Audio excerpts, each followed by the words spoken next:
The transport ship Meridian's Edge shuddered as it dropped out of hyperspace, its hull groaning under the stress of dimensional transition. Captain Alina Vasquez gripped her command chair, watching the viewscreen flicker to life. What she saw made her blood run cold. A massive alien fleet stretched across the void, their ships gleaming like deadly jewels against the star field. The vessels were unlike anything in human databases, sleek, organic-looking craft that seemed to pulse with their own inner light. At the center of the formation hung a colossal dreadnought, easily 10 times the size of Earth's largest battleship. "Captain, we're being hailed," reported Communications Officer Chen, his voice tight with tension. "It's coming from the lead ship, audio and visual." "Put it through," Alina ordered, straightening in her chair. As the image resolved on the main screen, she found herself face to face with something that challenged every assumption humanity had made about first contact. The alien was tall and elegant, with pale blue skin that seemed to shimmer in the ship's lighting. 4 arms moved with fluid grace, while large, dark eyes studied the human crew with what Alina could only describe as amused superiority. When it spoke, the voice was melodious yet cold. "Greetings, primitive species. I am High Commander Zephyrus of the Dominion Fleet. Your vessel has entered controlled space without authorization. Surrender immediately, and your deaths will be swift." Alina felt her crew tense around her. The bridge, which moments before had hummed with routine efficiency, now crackled with barely contained fear. She could see Lieutenant Tor's hand hovering over the weapons console, while Navigator Kim's fingers danced across her board, no doubt calculating escape routes. "This is Captain Alina Vasquez of the Earth colonial ship Meridian's Edge *," she replied, keeping her voice steady. "We're on a peaceful exploration mission. We had no knowledge this system was claimed by any civilization." Zephyrus's expression shifted to what might have been surprise, then quickly transformed into something resembling contempt. "Peaceful? How? Quaint. Your species still believes in such outdated concepts. Very well, Captain Vasquez. Since you claim ignorance, I shall educate you." The alien gestured with 2 of its arms, and the viewscreen split to show additional ships. Alina's heart sank as she realized the scope of what they faced. There were hundreds of vessels, each one bristling with weaponry that made human technology look like stone tools. "Behold the glory of the astral dominion," Zephyrus continued. "For 3,000 cycles we have brought order to this galaxy. 17 species have learned to serve us properly. 7 others chose extinction." Alina exchanged glances with her first officer, Commander Reyes, who gave an almost imperceptible shake of his head. The math was simple and brutal. They were outnumbered, outgunned, and completely at the mercy of these aliens. "What do you want from us?" Alina asked, though she suspected she already knew the answer. "Want?" Zephyrus laughed, a sound like breaking crystal. "We do not want anything from inferior species. We take what is useful and discard the rest. Your ship will be claimed as salvage. Your crew will be processed for potential labor value. Those deemed suitable will serve the Dominion, the others." The alien's image flickered as several smaller ships moved closer to the Meridian's Edge *. Alina could feel the familiar hum of tractor beams locking onto their hull. "Captain," Chen whispered, "they're jamming our communications. We can't contact Earth." Alina closed her eyes for a moment, running through options that all led to the same conclusion. They were trapped, surrounded, and facing an enemy that viewed humans as nothing more than potential slaves. When she opened her eyes again, her resolve had hardened. "High Commander," she said formally, "I request safe passage for my crew to the nearest neutral space." Zephyrus's amusement was palpable. "Neutral space? Child, there is no neutral space. There is only the Dominion and the void between stars. Your request is denied." The tractor beams pulled stronger now, drawing the human ship inexorably toward the alien fleet. Alina watched helplessly as her vessel, humanity's finest achievement in space travel, became nothing more than a prize to be claimed by beings who saw them as insects. "Prepare to be boarded," Zephyrus announced. "Resistance will be met with immediate termination. Compliance will be rewarded with continued existence. Choose wisely." The transmission cut off, leaving the bridge in stunned silence. Alina looked around at her crew, 23 souls who had volunteered for what should have been a routine survey mission. Now they faced enslavement or death at the hands of aliens who viewed them as barely evolved animals. Captain, Chief Engineer Rodriguez's voice crackled over the intercom. They're cutting through the hull on Deck 7. Whatever technology they're using, our shields might as well be made of paper. Elena nodded grimly. All hands, this is the captain. Prepare for boarding. Follow Protocol 7. No resistance unless directly threatened. We're dealing with a technologically superior force, and our primary objective is survival.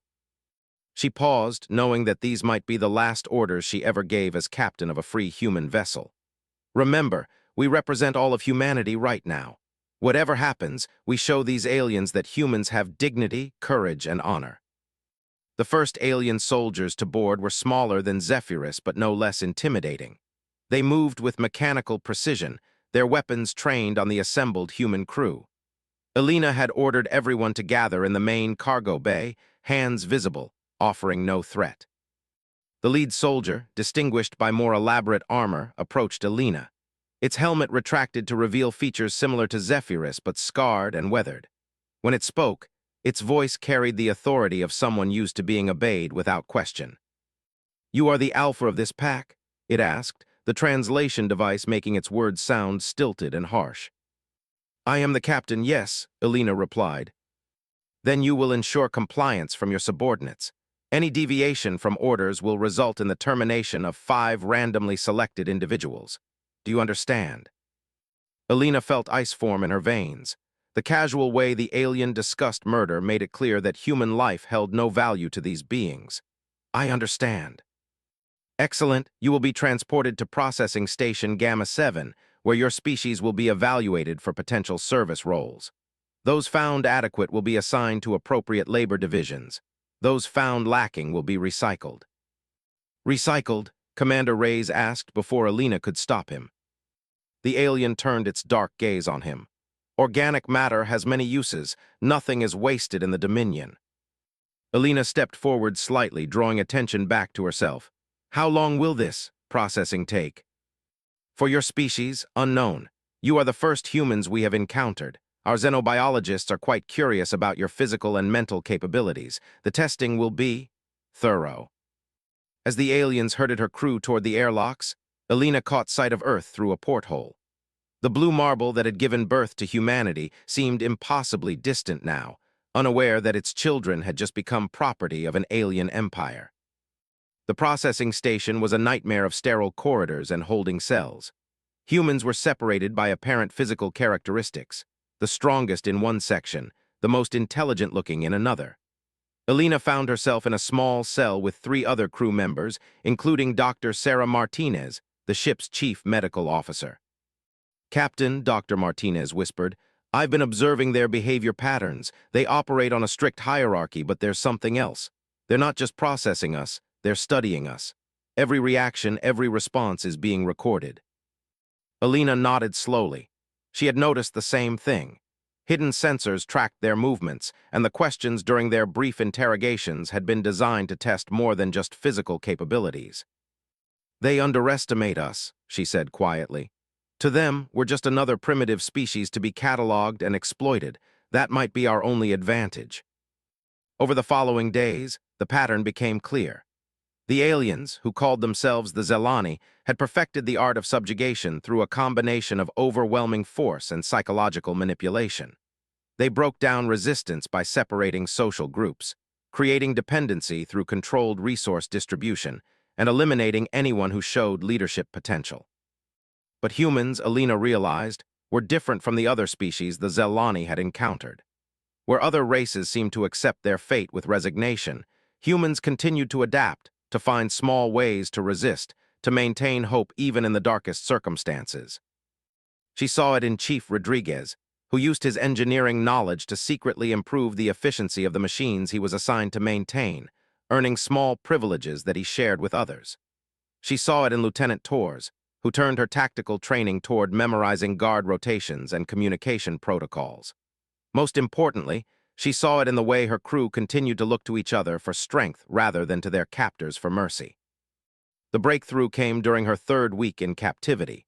Dr. Martinez had been assigned to the medical section, where she was required to assist in the examination of new human arrivals. It was there she discovered something that changed everything. Captain, she whispered during one of their carefully orchestrated meetings in the recreation area, I've been working with their medical equipment, their computer systems. They're not as secure as they think. And there's something else. They're afraid. Alina kept her expression neutral, continuing to move the simple game pieces they'd been given for entertainment. Afraid of what? Us, not individually, but as a species. I've seen their reports on human psychology. They've never encountered a species that maintains social cohesion under stress the way we do. Every other race they've conquered became compliant within the first generation. They're starting to realize we might be different. That night, Alina lay on her narrow bunk staring at the ceiling, her mind racing. If Dr. Martinez was right, if the Zelani were actually concerned about humanity's potential for resistance, then perhaps there was hope after all. She thought about Earth, about the billions of humans who had no idea their species had just been declared the property of an alien empire. She thought about the colonies, the exploration fleets, the vast network of human civilization that had no idea what was coming. But most of all, she thought about the look in High Commander Zephyrus's eyes when he had first seen humans. It hadn't just been contempt, there had been something else, something that looked almost like uncertainty. The next morning brought a new development. Alina was summoned for individual questioning, something that hadn't happened since her arrival. She was escorted through corridors she hadn't seen before, past laboratories where she glimpsed other species working under Zelani supervision. All of them moved with the broken spirit of the conquered, their eyes empty of hope or defiance. The interrogation room was sparse but comfortable, clearly designed to put subjects at ease. High Commander Zephyrus sat behind a curved desk, his four arms moving across controls that projected holographic displays around the room. Captain Vasquez, he said without looking up, please sit, we have much to discuss. Alina remained standing. I prefer to stand. For the first time since their initial meeting, Zephyrus's composure seemed to slip slightly, his large eyes fixed on her with something approaching interest. Your species continues to surprise me. Most beings in your position understand the wisdom of accepting their new circumstances. And what circumstances are those exactly? Permanent servitude to a civilization infinitely superior to your own. Zephyrus gestured to the displays around the room, which showed images of vast cities, mighty fleets, and technological marvels. The Dominion spans 3 sectors. Our technology makes your crude ships seem like children's toys. We have the power to reshape worlds, to create life, to snuff out stars. And you still stand in defiance. Alina studied the displays carefully. The technology was impressive, certainly far beyond anything humanity possessed. But she noticed something else. Everything was sterile, perfect, empty of the chaos and creativity that defined human achievement. Where are your artists? She asked suddenly. Zephyrus blinked, clearly not expecting the question. Artists? Your musicians, writers, painters. I see your cities, your ships, your weapons. But where are your artists? For a long moment, the High Commander said nothing. Then he waved a hand, and the displays changed to show other aspects of Zelani civilization. Alina saw magnificent architecture, beautiful sculptures, complex musical compositions, but something about them felt hollow. We have perfected art, Zephyrus said finally. Our aesthetic creations are mathematically flawless, designed by our greatest minds to achieve optimal emotional response. Designed by committee, Alina murmured. No wonder you're afraid of us. This time Zephyrus's reaction was unmistakable. He stood abruptly, his elegant frame towering over Alina, all 4 arms moving in what she realized was an aggressive display. Afraid? The Dominion fears nothing, certainly not a species barely capable of primitive space flight. Alina smiled for the first time since her capture. Then why am I here? Why the special attention? You've conquered 17 species, but you're studying us like we're some kind of puzzle you can't solve. The alien's composure cracked completely.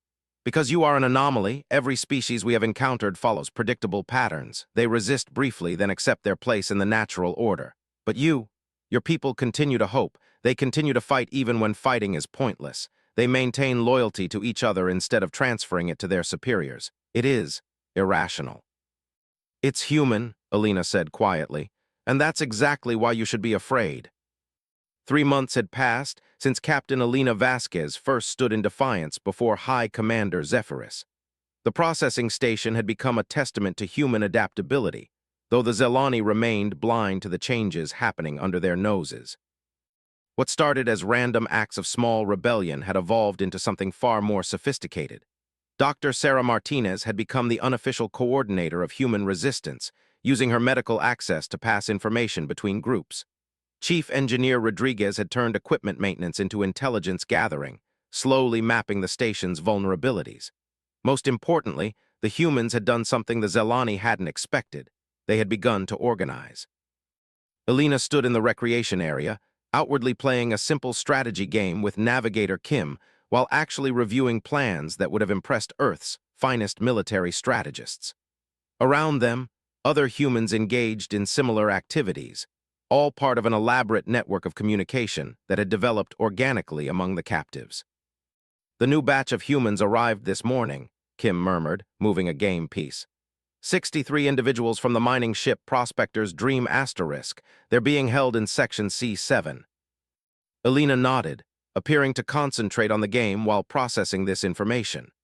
Each new group of captured humans brought fresh intelligence about the outside galaxy, and more importantly, proof that the Zelani were expanding their campaign against humanity. "Any word from Dr. Martinez about the computer systems?" Elena asked. "She's made progress. The Zelani database contains records of every species they've conquered. She's been analyzing their patterns, looking for weaknesses." Kim's voice dropped even lower. "Captain, some of what she's found, it's disturbing." Before Elena could respond, the familiar sound of approaching Zelani guards echoed through the recreation area. The aliens moved with their characteristic precision, but Elena had learned to read their body language. Something had them agitated. The lead guard, a scarred veteran named Vex Prime, approached their table directly. "Human Captain Elena, you will accompany us immediately." Elena stood without protest, but her mind raced. Unscheduled summons usually meant trouble, and the tension in Vex Prime's posture suggested this was more than routine questioning. The journey through the station took her along routes she'd never seen before, past laboratories where she glimpsed disturbing experiments and holding cells containing species she didn't recognize. The Dominion's cruelty was apparently not limited to humans, but Elena noticed something else: fear among the guards. They brought her to a massive chamber that appeared to be some kind of command center. Holographic displays showed star charts, fleet movements, and what looked like battle reports. At the center of it all stood High Commander Zephyrus, but his usual composure was shattered. His elegant features were twisted with frustration and what Elena could only describe as panic. "Captain Vasquez," he said without turning around, "tell me about human military doctrine." Elena studied the displays carefully before responding. What she saw made her heart race with hope and terror in equal measure. "I'm not a military strategist, High Commander. I'm a colonial explorer." "Do not insult my intelligence." Zephyrus spun to face her, all four arms gesticulating wildly. "Your species is at war with the Dominion. In the past month, 7 of our outposts have been destroyed, 3 supply convoys captured, and an entire occupation fleet has simply vanished." Elena kept her expression neutral, but inside she felt a surge of pride. Humanity hadn't simply accepted defeat. Somehow, despite the overwhelming technological advantage of the Zelani, humans were fighting back. "If you're looking for strategic advice, High Commander, you're asking the wrong person." Zephyrus approached her, his large eyes blazing with something between fury and desperation. "Your people should be broken by now. Every other species we have encountered follows predictable patterns of conquest and assimilation. But you continue to resist even when resistance is logically impossible." He gestured to one of the displays, which showed what appeared to be the aftermath of a battle. Zelani ships drifted powerless among debris fields, while smaller human vessels darted between them like deadly insects. "How do they do it?" Zephyrus demanded. "How do primitive ships defeat technology thousands of years more advanced? How do scattered colonies coordinate resistance across dozens of star systems without any apparent communication network?" Elena smiled, understanding finally dawning on her. "You really don't understand, do you? You've studied our biology, our psychology, our technology, but you've never understood what makes humans human." "Enlighten me." "We're pack hunters, High Commander, but more than that, we're adaptable pack hunters. You've been fighting other species for 3,000 years, always the same way. Overwhelming force, technological superiority, fear tactics. It's worked because you've only encountered species that think like you do. Alina moved to one of the displays, studying the tactical information. What she saw filled her with fierce pride. Human ships were using tactics that would have seemed impossible, ramming attacks against vastly superior vessels, coordinated swarm maneuvers, hit-and-run strikes that exploited the Zelani fleet's inability to adapt quickly. Humans don't just learn from our mistakes, Alina continued. We learn from everything. Every battle you win teaches us something new about your weaknesses. Every defeat shows us what works and what doesn't. And we share that information, not through formal networks, but through stories, rumors, fragments of intelligence passed from ship to ship. Zephyrus was silent for a long moment, studying the displays with growing comprehension. The scattered resistance groups, they're not scattered at all. They're a distributed intelligence network. Every human ship, every colony, every survivor of your attacks becomes a learning node in a vast adaptive system. You can't destroy it because there's no central command to target. You can't predict it because it's constantly evolving. And you can't understand it because your species has never had to think this way. The High Commander's composure had completely cracked now. For the first time since Alina had met him, the alien looked truly afraid. But our technology is useless if you can't apply it effectively. You build perfect ships to fight perfect battles against predictable enemies. Humans build good enough ships to fight dirty against whatever we're facing. When you can't adapt, technological superiority becomes a liability. Alina moved closer to the tactical displays, her engineers' training allowing her to interpret the data. What she saw made her realize that humanity's situation was both better and worse than she had hoped. "You're losing, aren't you?" she said quietly. Zephyrus slammed all four hands against the control surface, his elegant features contorted with rage and desperation. "Impossible! We are the Dominion. We have conquered 17 species, ended 7 civilizations, brought order to 3 sectors of the galaxy. And now you're facing a species that doesn't play by your rules. How many ships have you lost? How many installations? How many of your subject species are watching the mighty Dominion struggle against primitive humans and wondering if maybe they don't have to stay conquered forever?" The alien's reaction told Alina everything she needed to know. The Zelani weren't just losing individual battles, they were losing control of their entire empire. The systematic, predictable nature that had made them such effective conquerors was now working against them. They couldn't adapt quickly enough to counter human tactics, and their rigid hierarchy prevented the kind of creative thinking that humans excelled at. "What do you want?" Zephyrus asked, his voice carrying a note Alina had never heard before: defeat. "I want you to let my people go, all of them. Every human in Dominion custody, released immediately." "Impossible. Even if I agreed, the Council would never." "Then you'll lose everything," Alina interrupted. "Because humans don't just fight for themselves. We fight for the idea that freedom is worth dying for. And that idea spreads, High Commander. Every species you've conquered is starting to remember what they gave up." She gestured to the displays showing rebellion spreading across Dominion space. The Cathara in Sector 7 have stopped reporting to their overseers. The Menthari mining colonies are experiencing equipment failures that look suspiciously like sabotage. Even your own client species are questioning orders for the first time in generations. Zephyrus stared at the displays, his alien features slack with the magnitude of what he was seeing. "You've destroyed us." "No," Alina said firmly. "You destroyed yourselves. You built an empire based on the assumption that everyone thinks the way you do. When you encountered a species that thinks differently, your entire system broke down." The High Commander was quiet for several minutes, processing information that challenged everything his species believed about the natural order of the galaxy. When he spoke again, his voice had changed completely. If we were to negotiate, what would your terms be?" Alina felt a moment of victory, but she kept her expression neutral. "Full independence for all human territories and colonies, immediate release of all human prisoners, formal recognition of human sovereignty over our home system and any other systems we choose to settle. And in return, we stop fighting. We don't seek revenge for what you've done to us. We don't actively encourage rebellion among your subject species.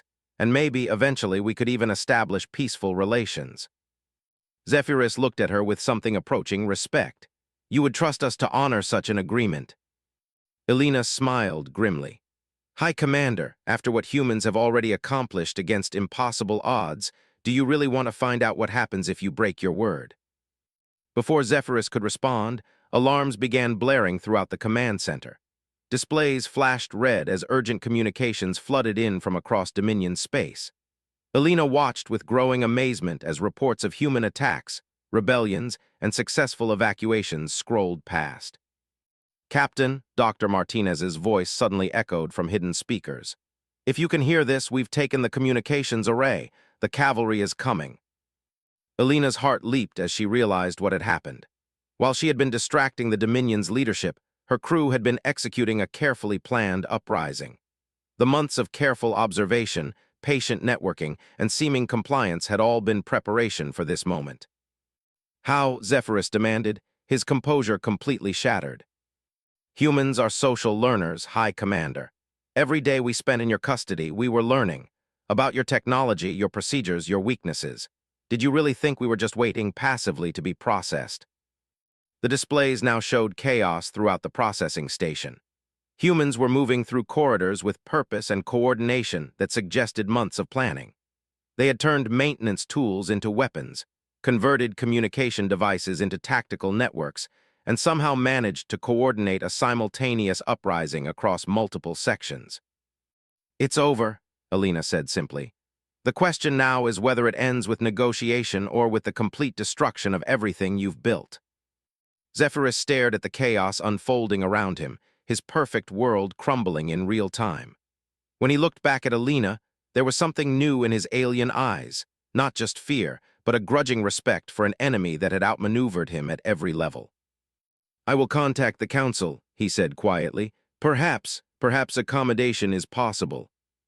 Elena nodded, feeling the weight of representing not just her crew, but her entire species.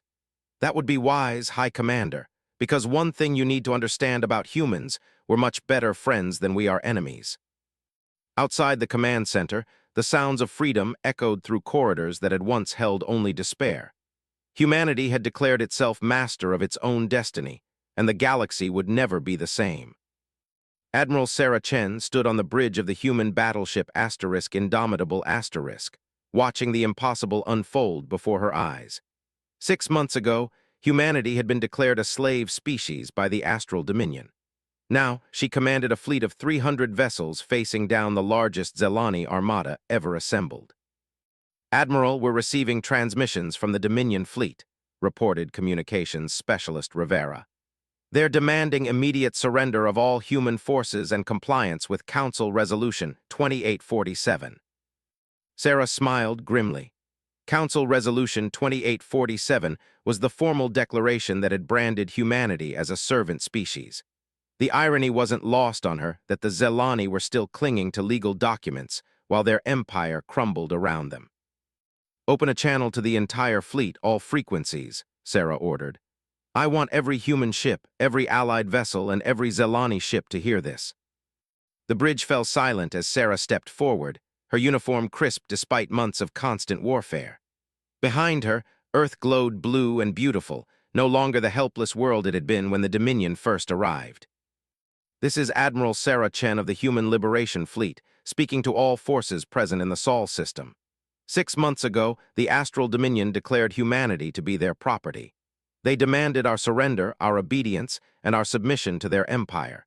Today, I stand before you to deliver humanity's response. Sarah paused, letting her words carry across the void to ships both human and alien. In the months since Captain Elena Vasquez had sparked the resistance on Processing Station Gamma 7, the galaxy had transformed in ways no one could have predicted. We reject your authority. We reject your claim to our worlds, our people, and our future.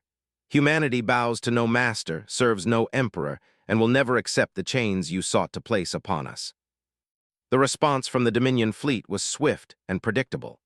Energy beams lanced across space as the Zelani opened fire, their perfectly coordinated vessels moving in formation patterns that had conquered 17 species before humanity. But humans had learned from every battle, every defeat, every small victory over the past months. Sarah's fleet didn't meet the Zelani charge with traditional tactics. Instead, they scattered like a flock of birds, individual ships darting between the massive alien dreadnoughts with reckless precision.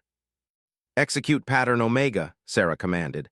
"All ships show them what humans do to bullies." The battle that followed was unlike anything in recorded galactic history. Human ships, smaller and less advanced than their Zelani counterparts, moved with a coordination that seemed almost telepathic. They exploited every weakness, adapted to every Dominion maneuver, and fought with a creativity that left the alien commanders struggling to respond. Captain Marcus Webb, commanding the destroyer Defiant Asterisk, led his squadron in a maneuver that should have been impossible. His ships dove directly into the formation of Zelani cruisers, using the aliens' own weapons' fire against their sister ships while human vessels slipped through gaps in their defenses like ghosts. "Web leader to all units," Marcus transmitted as his ship rolled through a barrage of plasma fire. "Remember, these things think in 3 dimensions. We think in 4. Use their predictability against them." The human tactical advantage wasn't just individual creativity, it was collective learning.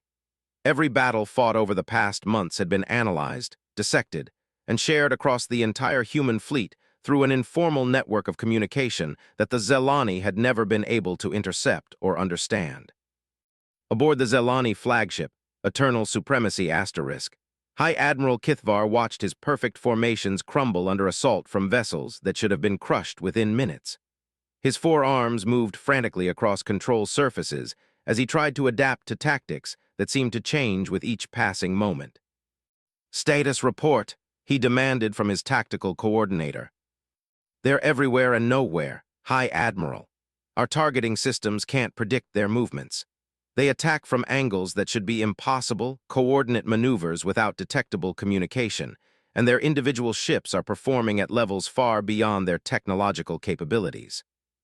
Kithvar studied the tactical display with growing horror. The humans were doing more than just fighting. They were learning from the battle itself, adapting their tactics in real time based on Zelani responses. Worse, they seemed to be anticipating Dominion maneuvers before they were even executed. "How is this possible? Our analysis indicated technological superiority of at least 4 to 1. "Sir," the tactical coordinator said hesitantly, "technology may not be the determining factor. These humans, they fight like nothing we've ever encountered. They're not trying to win a traditional engagement. They're trying to teach us that traditional engagements don't work against them." The breakthrough moment came when the human ship Phoenix Rising, badly damaged and apparently out of the fight, suddenly accelerated directly toward the Zelani flagship. Every Dominion gunner focused on the approaching vessel, pouring fire into what seemed to be a desperate suicide run. At the last possible moment, the Phoenix Rising detonated in a spectacular explosion that temporarily blinded every sensor in the area. In that moment of confusion, a dozen human ships that had been hidden in the destroyer's sensor, Shadow, struck the Zelani flagship with coordinated precision. "All Zelani vessels, this is Admiral Chen," Sarah's voice echoed across the battlefield. "Your flagship is disabled. Your formations are broken. Your empire is crumbling. Stand down now, or we will demonstrate why humanity has never been conquered by any force in the universe." The silence that followed was profound. For the first time in 3,000 years, a Zelani fleet faced the prospect of surrender. On the bridge of Asterisk Eternal Supremacy Asterisk, High Admiral Kithvar stared at displays showing his mighty armada scattered and beaten by an enemy that shouldn't have been able to mount any resistance at all. "Admiral Chen," Kithvar's voice carried across the communication channels, formal and stiff, but tinged with something that might have been respect. I request a parley under Military Protocol 77 Alpha." Sarah smiled, recognizing the significance of the request. Military Protocol 77 Alpha was used for negotiating the surrender of superior forces to inferior ones. It was a code the Dominion had never expected to use. "Granted, High Admiral. I'll beam aboard your flagship in 1 hour, come alone and unarmed." The meeting took place in the Zelani flagship's formal conference chamber, a space designed to intimidate lesser species with its grandeur and technological superiority. Kithvar entered to find Admiral Chen waiting calmly, her hands folded on the polished surface of the conference table. "Admiral Chen," Kithvar said, his voice carefully controlled, "your forces have performed admirably. The Dominion Council is prepared to discuss terms for ending hostilities." Sarah leaned back in her chair, studying the alien commander with interest. High Admiral, let me save us both some time. The Dominion's perspective on this situation is irrelevant. You're not negotiating from a position of strength. We still command the largest fleet in the galaxy, which you can't use effectively against human tactics, Sarah interrupted. Your own battle reports will confirm that human forces have achieved victory ratios of approximately 8-1 against Dominion vessels. More importantly, your subject species are in open revolt across 17 systems. She activated a holographic display that showed the current state of Dominion space. Red indicators marked rebellions, yellow showed contested systems, and green represented secure Dominion territory. There was very little green left. The Menthari have declared independence.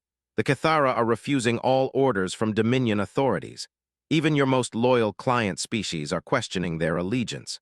Your empire isn't just losing a war against humanity, it's experiencing complete systemic collapse. Kithvar stared at the display with growing dismay. This is impossible. The natural order. The Dominion has maintained stability for millennia.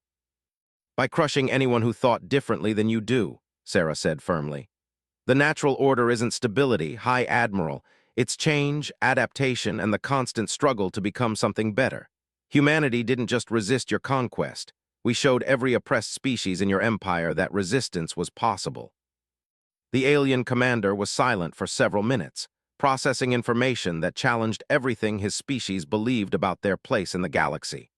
When he spoke again, his voice carried a note of genuine curiosity.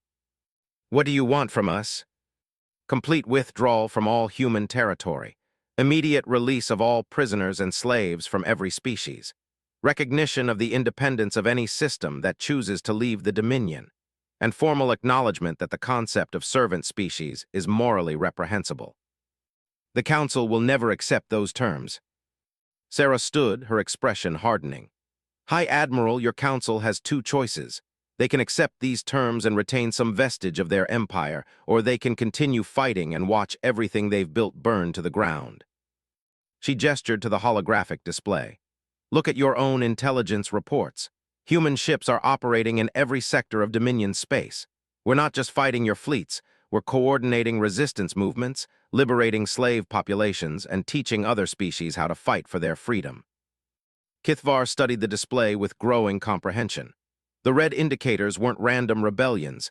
They were part of a coordinated campaign that stretched across the galaxy.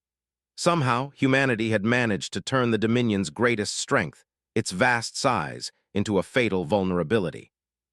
How, he asked simply. Humans are teachers, High Admiral.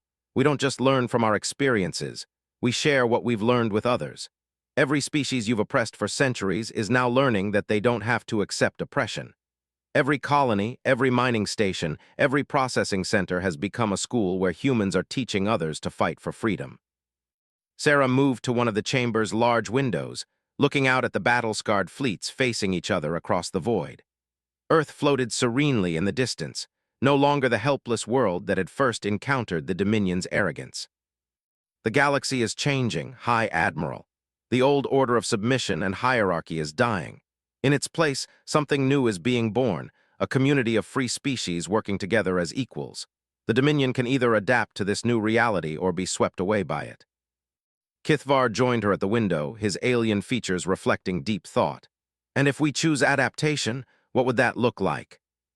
Genuine cooperation instead of domination. Trade based on mutual benefit rather than exploitation. Peaceful resolution of conflicts rather than conquest. It won't be easy for your species.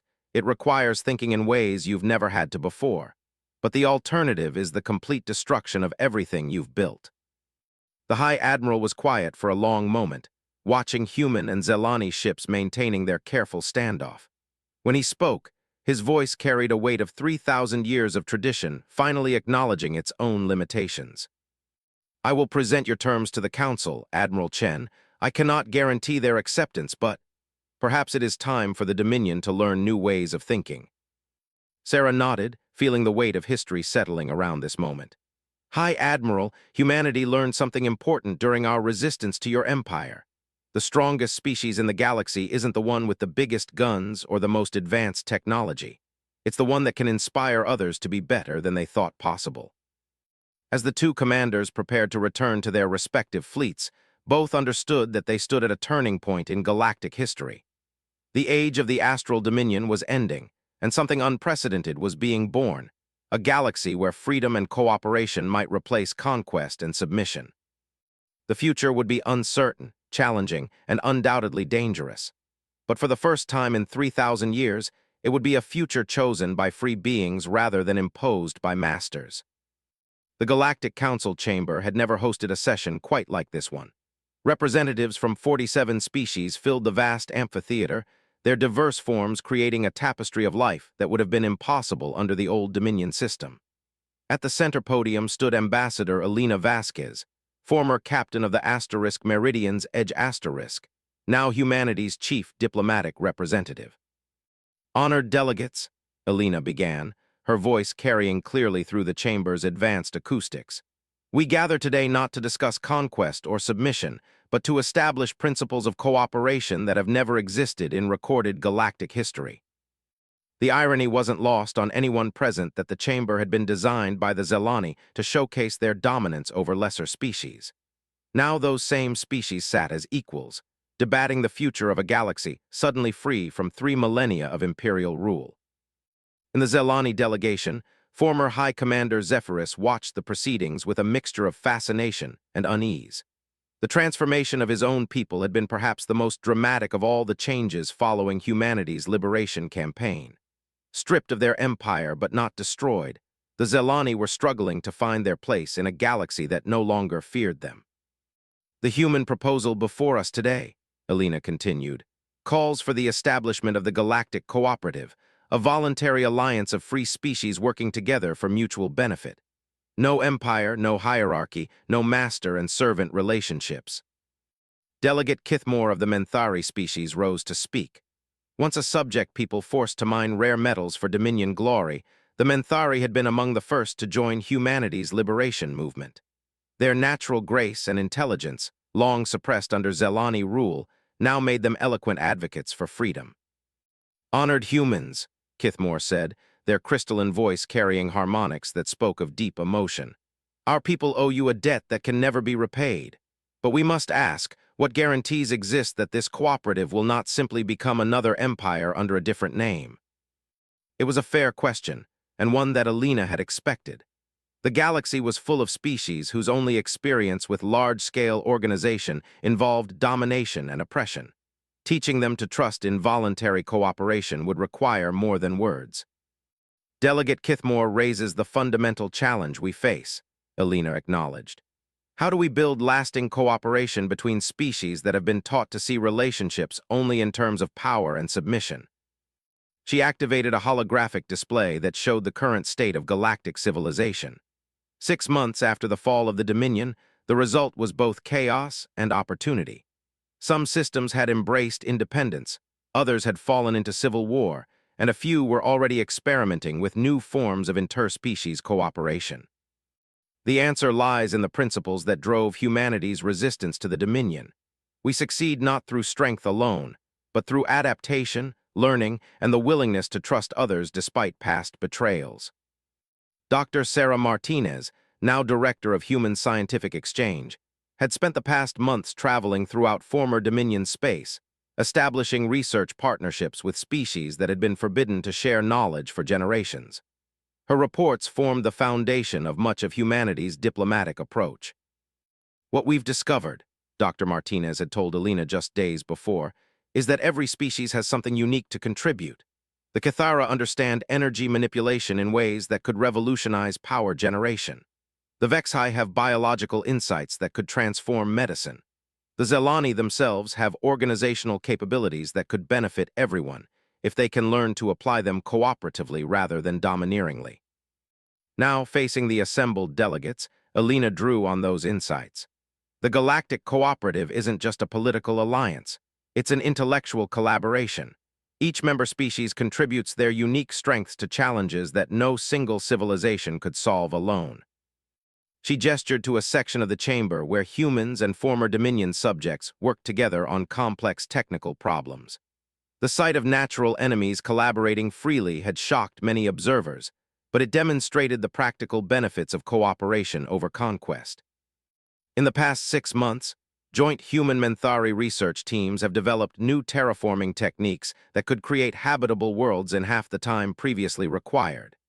Human-Cathara partnerships have produced energy systems that are both more efficient and more environmentally sustainable than anything either species developed alone. Delegate Vex Prime of the Zelani faction stood slowly, their elegant form commanding attention despite their species' fall from power. Once a military commander in the Dominion fleet, Vex Prime had become an unexpected advocate for peaceful transformation. Ambassador Vasquez, they said, their voice carrying the careful formality of someone still learning to speak as an equal rather than a superior. Your species has shown remarkable restraint in victory. Many expected humans to seek revenge for the suffering inflicted by the Dominion. Instead, you offer partnership to your former oppressors. Why? Elena smiled, remembering her first encounter with High Commander Zephyrus months earlier. The question revealed how fundamentally different human thinking was from the Zelani approach to power. Delegate Vex Prime, revenge is a luxury that species fighting for survival can't afford. Humans learned long ago that turning enemies into friends is more valuable than destroying them entirely. Besides, she added with a slight grin, we're practical. The galaxy is a big, dangerous place. We need all the help we can get. Laughter rippled through the chamber, a sound that had never been heard in the old Dominion councils.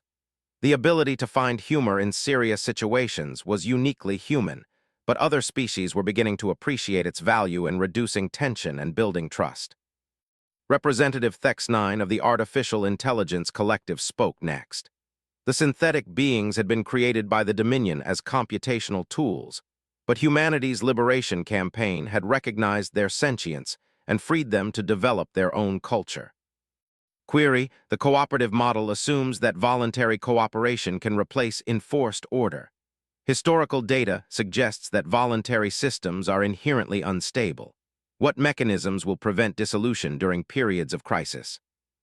Elena had debated this question extensively with human strategists and alien philosophers alike.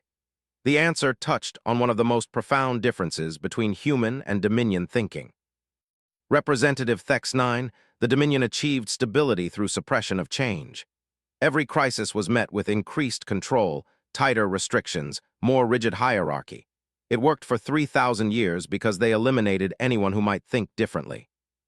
She paused, letting that reality sink in among delegates who had lived under that system. Humans propose the opposite approach, stability through adaptation. When crisis comes, we change our methods, learn new solutions, and evolve our institutions. Yes, it's messier than rigid hierarchy, but it's also more resilient because it doesn't depend on perfect prediction and control. Captain Marcus Webb, now serving as humanity's military liaison, had prepared extensive analyses of post-Dominion security challenges. Pirates, rogue military units, and various opportunists were taking advantage of the power vacuum left by the Empire's collapse. The current security situation demonstrates both the challenge and the opportunity, Marcus had explained to Elena. Traditional Dominion forces are designed for overwhelming larger opponents through superior technology and coordination, but pirate bands use human-style tactics, small unit flexibility, adaptation, and opportunistic strikes. The old Imperial model can't handle them effectively. Now Elena shared those insights with the assembled delegates. The Cooperative's approach to security will be fundamentally different from the Dominion's. Instead of massive fleets designed to intimidate potential rebels, we propose networked response forces that can adapt quickly to emerging threats. She activated another display showing proposed cooperative fleet structures. Instead of the Dominion's massive dreadnoughts, the new design emphasized smaller, more flexible vessels that could operate independently or combine for larger operations as needed. Each member species contributes ships and personnel based on their capabilities and needs. No single species controls the fleet, but all benefit from collective security. When pirates threaten Menthari mining operations, Cathara energy specialists and human tactical coordinators work together to respond. When exploration missions face unknown dangers, the best minds from multiple species collaborate on solutions. Delegate Morkenth of the Vexhi spoke for the first time, their serpentine form undulating as they communicated through a combination of chemical signals and translated vocalizations.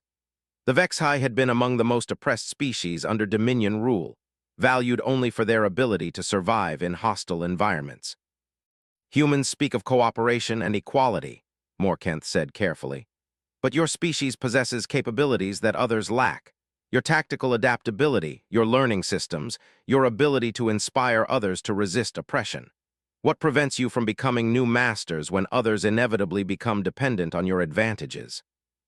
The question cut to the heart of everyone's concerns.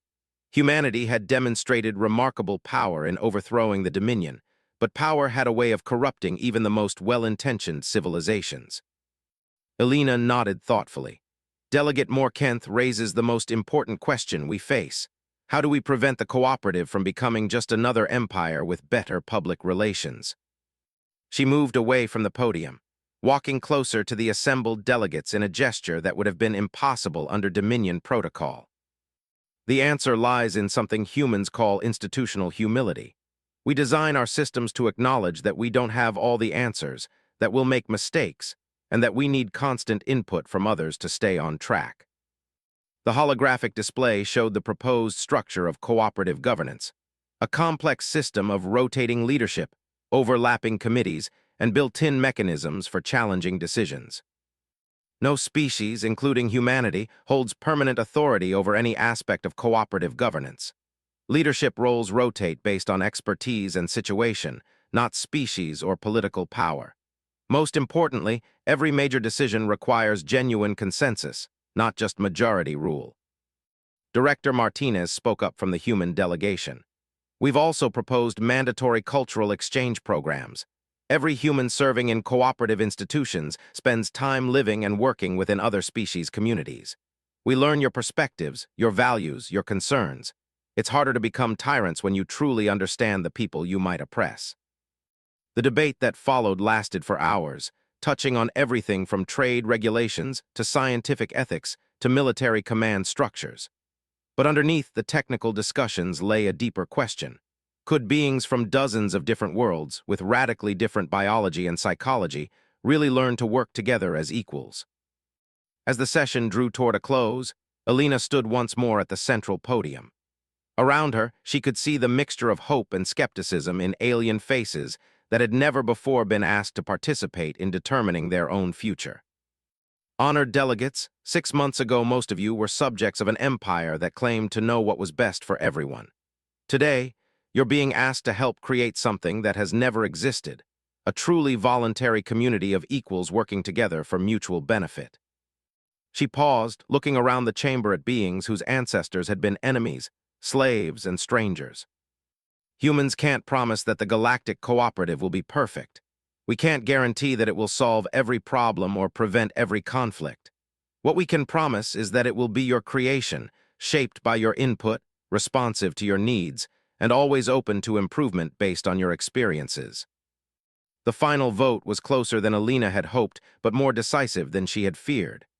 38 species voted to establish the galactic cooperative, with 9 abstentions and no outright opposition. It wasn't unanimous support, but it was a foundation on which something unprecedented could be built. As delegates began filing out of the chamber, former High Commander Zephyrus approached Elena. The once-proud Zelani officer had changed dramatically over the past months, learning to see the galaxy through different eyes. Ambassador Vasquez, he said formally, I wanted to thank you for including the Zelani in this experiment. Many humans would have chosen revenge over reconciliation. Elena smiled. High Commander, humans learned something important during our resistance to the Dominion. The strongest civilizations aren't built on the defeat of enemies, they're built on the transformation of enemies into friends. Besides, she added, we're going to need your organizational skills if this cooperative is going to work. As the Zelani officer walked away, Elena reflected on the magnitude of what they had just accomplished. The galaxy's first voluntary interstellar alliance had been born not from conquest or coercion, but from the simple recognition that different species working together could achieve more than any single civilization working alone. The future would bring challenges that none of them could yet imagine.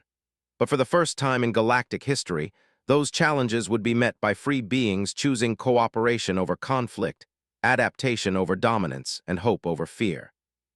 5 years had passed since the establishment of the Galactic Cooperative, and Director Elena Vasquez stood in the observation deck of Unity Station, humanity's greatest architectural achievement.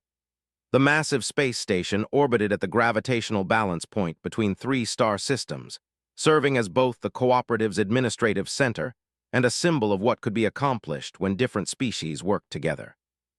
Through the transparent aluminum windows, Elena could see ships from dozens of civilizations docking and departing in a carefully choreographed dance of interstellar commerce and cooperation.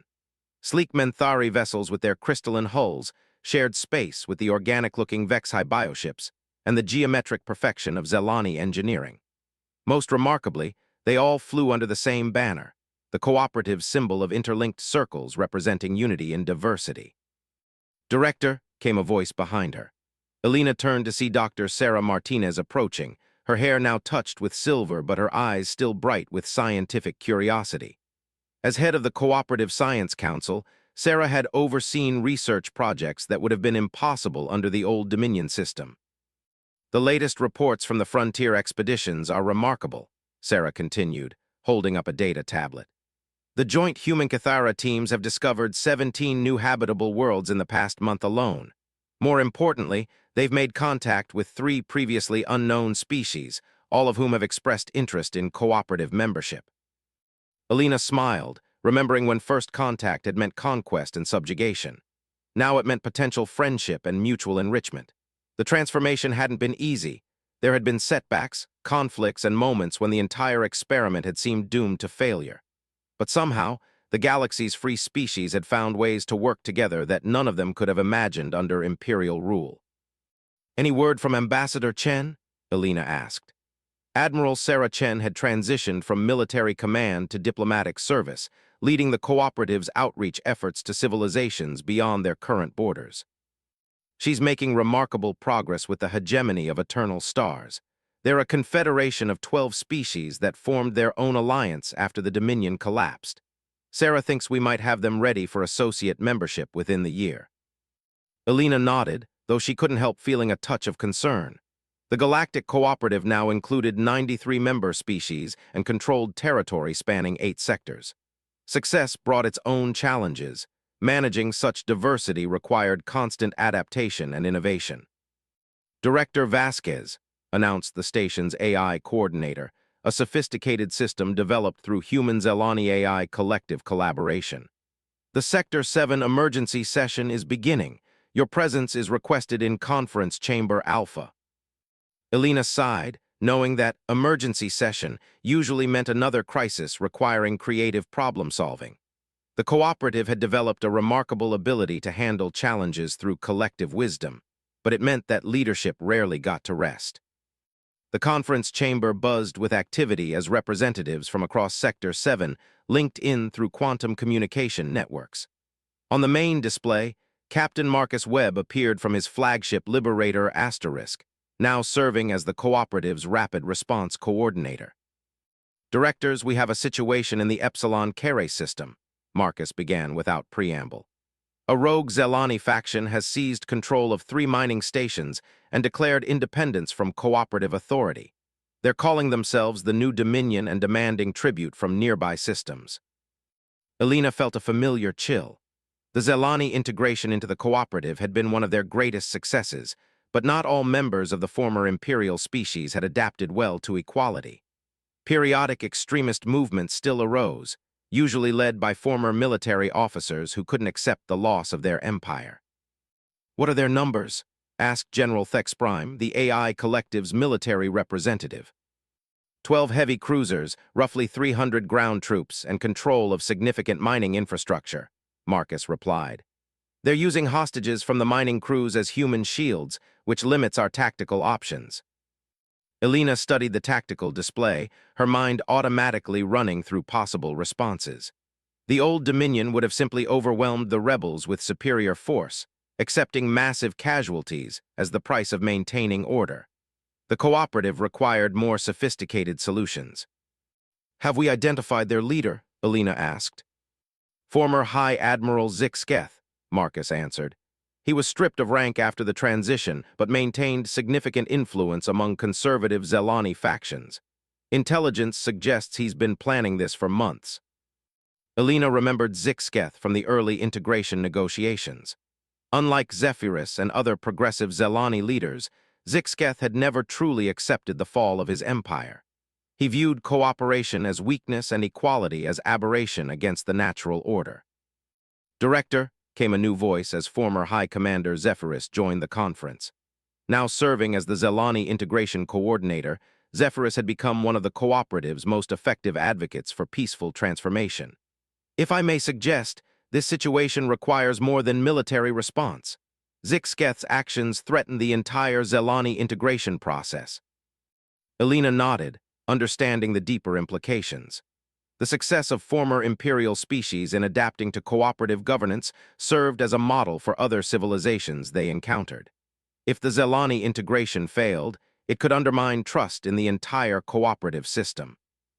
"What do you recommend, Coordinator Zephyrus?" "Allow me to attempt direct negotiation. Zixketh was my former superior, but more importantly, he represents a mindset that must be addressed through understanding rather than force. If we simply defeat him militarily, we create martyrs and drive other dissidents underground." Dr. Martinez leaned forward. "The psychological profiles suggest that Zixketh is motivated primarily by loss of status and purpose rather than genuine political ideology. He needs to feel valued and useful, not defeated and humiliated." Elena considered the options. Military action would be swift and decisive, but it might reinforce the very attitudes they were trying to change. Negotiation carried risks, but it offered the possibility of genuine resolution. "Approved," Elena decided. "Coordinator Zephyrus, you'll have full diplomatic authority. Captain Webb, maintain tactical readiness but take no action without direct authorization.